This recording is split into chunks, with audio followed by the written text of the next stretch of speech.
There's a line in this article that I loved. You know, Indians tend to drink to get drunk in India, giving alcohol a bad name, but that is changing. You know, so hopefully that's a sign of progress in a good way. Folks, you must be watching World Cup soccer coming out of South Africa. It was so sad to see the United States lost. You know what amazed me about that? I actually read some statistics on this in a magazine. If you compare the audience, think of the Super Bowl. It's the biggest football event we have here, and there's some close to 1 billion people that watch the Super Bowl, or the Oscars would be another close contender. Yeah. Did you know that the World Cup soccer audience is like 60% of the world population? It's like 3 billion. It blows the Super Bowl and the Oscars out of the water. In fact, certain countries actually shut down during the month of World Cup soccer because they can't get any business done. I mean, it's a phenomenon that is so much larger than football or any sport that we can have here in the U.S. It's just incredible. We're just late bloomers to catch on to the train. Actually, I want to tell you one of the best results are coming out of there. Did you know that if you kick the ball for 15 minutes, it produces enough energy to turn on an LED bulb for 3 hours? Did you know that? Some of the Harvard graduates have raised about $40,000 and are actually trying it in South Africa right now, that this soccer ball can create energy. 15 minutes, tell the kid to go ahead and play with the ball, and then come back and put a light bulb on it, and you got the light. How about that? That's amazing. If you watched the tennis match a few weeks ago, the marathon tennis match at Wimbledon that went on for 11 hours. Did you know? Two very interesting things about that. One, both of the athletes sprinted 24 miles in that 10-hour period, which is incredible to me, just across the tennis court. Not only that, they sweated out buckets, 10 gallons each. I believe that. Isn't that amazing? I certainly believe that. Folks, I wanted to share this story because it's just funny. It was in Time Magazine. Those of you who have a subscription to Time Magazine probably saw it because it's on the back page of the Thomas Edison. You know, Time Magazine did a whole big elaborate layout on Thomas Edison. But the last page of the magazine was about Thomas Edison, no, but Edison, New Jersey, yes. Edison, New Jersey, as you know, is Little India in New Jersey. Every major metropolis has a Little India town. Here in D.C., we know it as Langley Park. That's where all the Indian shops are. That's right. In New Jersey, it's Edison, and I think Chicago has their main street also. The extension of New York is in Edison, too. Well, Jackson Heights in New York. I think it's an entire city unto itself. But the author here made a kind of a funny observation. You know, he said in 1965, the laws in New Jersey changed to allow for greater distribution of populations from nations other than Europe. So what happened is, in the 70s and 80s, because it was a tech center, it had AT&T and a couple of other high-tech, Bell Labs was there in New Jersey, a lot of Indians started coming on. And they created a home in New Jersey, in Edison, New Jersey. Edison, New Jersey became the new Indian ground, if you will. And there were just tons of families bringing their relatives over.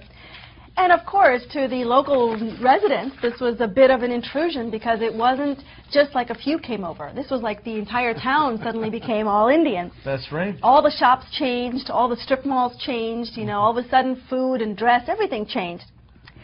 And so the author wrote how at first he was quite depressed with all the changes. He thought India, you know, the America he knew is being taken over.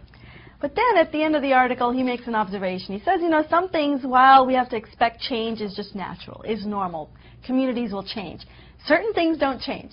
He describes how in the 80s when he grew up, you know, there were Italian Guidos walking the streets in New Jersey, you know, with their gold chains and whatnot.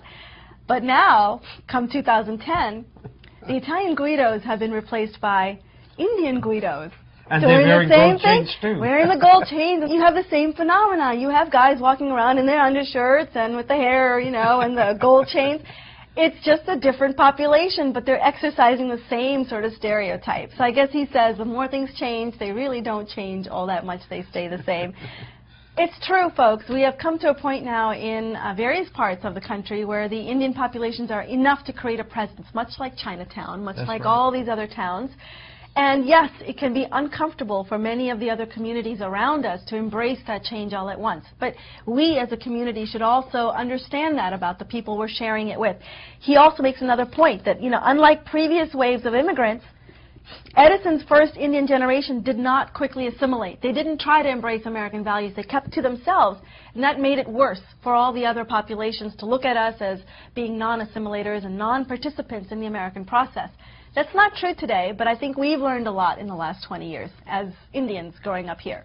We are part of the melting pot now. We are now.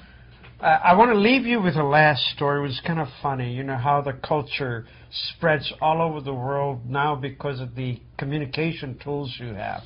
You know, in America, we started having outlet malls. The first one that came out was Potomac Mills Outlet Mall. It was a big deal. We used to take field trips to go down to Potomac Mills Mall. That's right. Well, we have a lot of those malls here in the United States, but in China opened its first outlet mall in 2002. Today they have 22 outlet malls. Wow. And Chinese are shopping there because they love brand names too. They want Polo also. But many of the shops carry the ones that are made at the counterfeit. Counterfeit stuff. Middle of the night in the third shift is what they call it. But it's amazing to me how the cultures around the world, with the communication tools we have, they're all going to be doing the same thing. So it's going to be the population of the world. I think we call it, you know, over time we will all become homogenized, right? Yeah. We eat at KFC and at McDonald's. All the same traditional restaurants we see here become global entities. In fact, most corporations now go out with the ambition to become global. So that local feel, we're losing some of it.